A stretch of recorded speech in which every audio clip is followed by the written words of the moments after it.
The elevator hummed quietly as it climbed to the 52nd floor.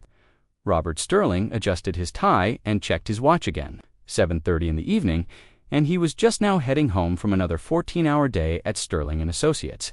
The law firm that bore his name had consumed 40 years of his life, leaving him with corner offices, expensive suits, and an empty apartment overlooking the city. As the elevator doors opened, Robert noticed something different. Usually, the executive floor was deserted by now, save for the cleaning crew. But tonight, a small figure sat cross-legged on the marble floor outside his office, carefully arranging crayons in a neat row. Excuse me, Robert said softly, not wanting to startle the child. Are you lost? The little girl looked up with bright brown eyes framed by dark curls. She couldn't have been more than 7 or 8. Hi, mister. I'm not lost. I'm waiting for my mama. She's cleaning your office. Robert glanced toward his office door, where he could hear the gentle sound of vacuuming. I see, and what are you drawing there? It's a birthday party, she said, holding up her paper proudly. The drawing showed stick figures around a table with what appeared to be a cake. I'm having one tomorrow. I'm going to be 8. Something about her enthusiasm made Robert's chest tighten. When was the last time he'd felt that kind of pure joy about anything? 8 is a wonderful age, he said, surprising himself by sitting down on the floor beside her. His expensive suit would probably never recover, but somehow he didn't care.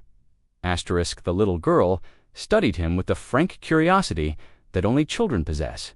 You look sad, mister. Are you okay? Robert paused, taken aback by her directness. Adults had stopped asking him that question years ago. I'm just tired, sweetheart. Long day at work.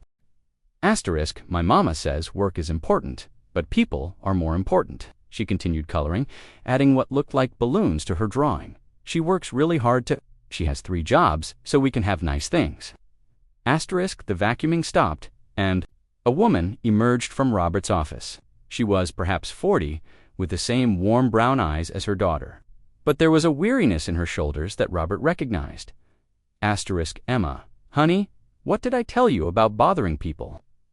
The woman's voice carried a gentle but firm authority. I'm not bothering him, Mama. We're just talking about birthdays. Emma looked back at Robert. What's your name, Mr. Robert, he said, then looked up at the woman. And you must be Emma's mother. I'm Robert Sterling. The woman's eyes widened slightly. Mr. Sterling, I'm sorry, sir. Emma, come on. We need to let Mr. Sterling get home. Please, don't worry about it. Robert stood, brushing off his suit. She's delightful company. Emma tugged on his sleeve. Mr. Robert, you didn't answer my question. What question was that? About your birthday party. When is it? Robert's throat felt tight. Well, I don't usually have birthday parties, Emma. Her brow furrowed in the way children's do when they encounter something that doesn't make sense. But everyone has birthday parties. Don't you have a family? The question hung in the air like a gentle revelation.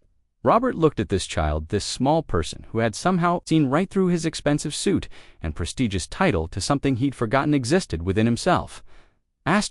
No, he said quietly. I don't have a family. Emma's expression shifted from confusion to something that looked remarkably like understanding. She looked at her drawing, then back at Robert. Would you like to come to my birthday party? It's tomorrow after school. We're having cake and everything. Emma, her mother said gently.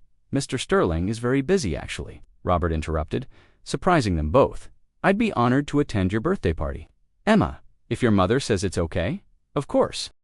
The next afternoon, Robert found himself standing outside a modest apartment building, holding a carefully wrapped gift and feeling more nervous than he had before any board meeting. He'd left work early, something he hadn't done in years and spent an hour in the toy store, amazed by how much children's toys had changed. Emma opened the door wearing a party dress and the biggest smile Robert had ever seen. Mr. Robert, you came. The apartment was small but filled with warmth. Balloons hung from the ceiling, and a homemade cake sat proudly on the kitchen table. There were perhaps 6 other children there, along with a few adults who Robert assumed were neighbors and friends. Asterisk, Emma's mother, who had introduced herself as Maria, welcomed him with genuine warmth. "Thank you for coming," she said. "Emma hasn't stopped talking about you since last night." Asterisk, as the party unfolded, Robert found himself drawn into games he hadn't played since his own childhood. Musical chairs pinned the tail on the donkey, and simple conversations that somehow felt more meaningful than any business negotiation he'd ever conducted. Asterisk, when it came time for Emma to open her presents, she saved his for last. Inside was a deluxe art set with colored pencils, markers, and sketch pads. Asterisk, "It's perfect," Emma breathed, then surprised him by throwing her arms around his waist. "Thank you, Mr. Robert." Asterisk, as the party wound down and the other guests began to leave, Emma tugged on Robert's sleeve again. "Mr. Robert, will you stay for cake? Mama made it herself."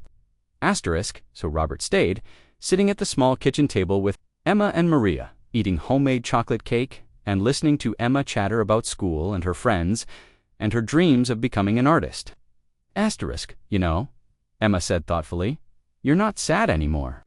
Asterisk, Robert looked at this remarkable child who had somehow managed to fill a space in his heart he hadn't even known was empty. "You're right," he said. "I'm not sad anymore." Asterisk, from that day forward, Robert's life began to change in small but profound ways. He left work earlier, spent weekends at museums and parks, and discovered that success looked different when measured in moments of connection rather than billable hours. Asterisk, and every year, without fail, he had somewhere special to be on a certain little girl's birthday, a reminder that sometimes the most profound gifts come in the smallest packages, wrapped in the innocent wisdom of a child's open heart.